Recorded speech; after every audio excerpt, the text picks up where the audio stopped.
Extrêmement fiers aujourd'hui et heureuses que,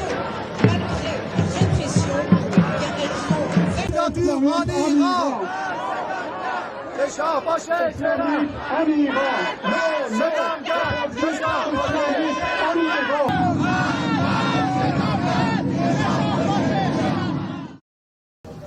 Parmi ces victimes, les Kurdes et Baloutches font l'objet d'un durcissement particulier des gardiens de la Révolution et des Bassidji. Ces derniers jours, une dizaine de Kurdes et une dizaine de Baloutches ont été tués. Les villes du Kurdistan sont de fait sous un état de siège. Toute la région est militarisée. Parmi ces, sous l'ordre du guide suprême de la Révolution, la répression est de plus en plus sanglante. Le chef des gardiens de la Révolution a notamment menacé hier les jeunes manifestants en durcissant son discours militaire répressif. Par ailleurs, l'accès à Internet, notamment aux réseaux sociaux, est toujours bloqué, ce qui atteste cette volonté d'étouffer les revendications des jeunes. Malgré cette menace meurtrière, les manifestants continuent de rejeter ce régime théocratique sans pour autant faire appel à un régime monarchique. Nous demandons à la communauté internationale de réagir et de ne pas simplement déclarer condamner la répression. Il est temps de soutenir les jeunes révolutionnaires. Une mesure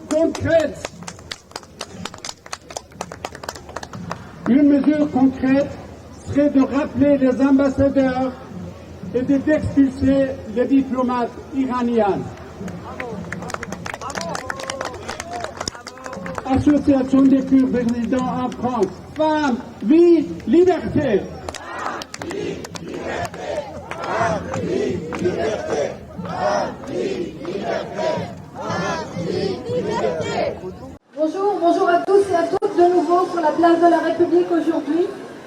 C'est impressionnant, nous sommes nombreux et des millions, je crois qu'on peut dire des millions de personnes à travers le monde se retrouvent à nouveau dans les rues pour soutenir les Iraniennes et les Iraniens dans leur exigence de justice et de liberté.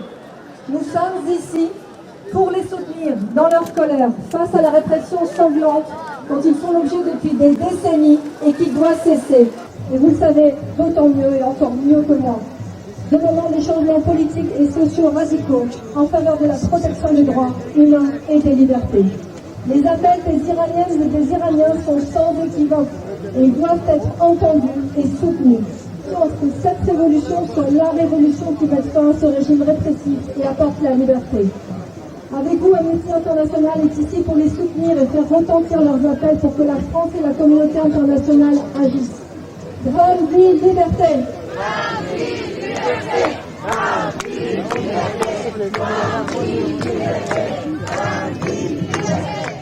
Et nous n'avons eu de cesse depuis 1979, c'est-à-dire depuis 43 ans, d'être aux côtés des femmes iraniennes, solidaires des femmes iraniennes, et nous sommes extrêmement fiers aujourd'hui et heureuses que, malgré la répression, eh bien, elles ont vaincu et l'oppression, et nous vaincrons ensemble, force démocratique comprise, la répression des mollahs. C'est que lorsque on assiste à une tuerie de masse dans un pays quel qu'il soit, organisé par un gouvernement, par une dictature, par un gouvernement qui empêche les hommes et les femmes, et surtout les femmes, de penser, de s'éduquer, d'être libres. À minima, notre démocratie aurait dû convoquer l'ambassadeur. Ça, c'est à minima.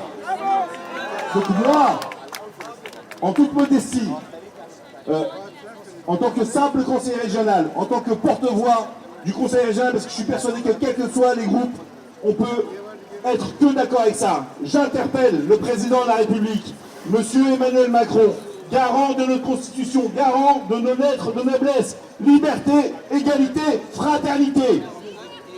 Liberté, égalité, fraternité. Monsieur le Président, à minima, c'est d'arrêter d'être complice des mollahs.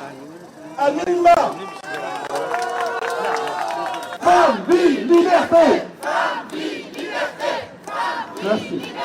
Cela fait plusieurs décennies aujourd'hui que le peuple iranien courageux, les femmes iraniennes devant les jeunes, la jeunesse iranienne et tout le peuple se bat avec courage contre cette dictature qui meurtrit, qui assassine.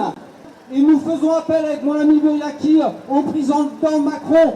Il faut cesser l'allégeance avec les mollahs de Téhéran. Il faut cesser les relations économiques avec la dictature islamique des mollahs de Téhéran. Il faut aider le peuple iranien à continuer son courageux soulèvement.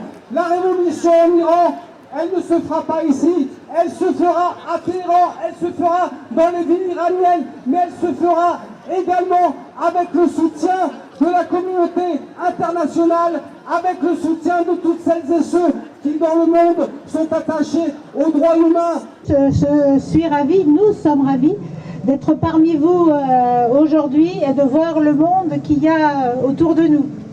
Nous entamons effectivement la 7e semaine de manifestation et aussi la 7e semaine de violence depuis la mort de Mahsa ou plutôt de Zina Amini. Les ONG de défense des droits et libertés demandent une enquête internationale indépendante sur ce que l'on peut sans doute qualifier de meurtre. Les femmes iraniennes se sont reconnues dans ce que je qualifierais volontiers un assassinat.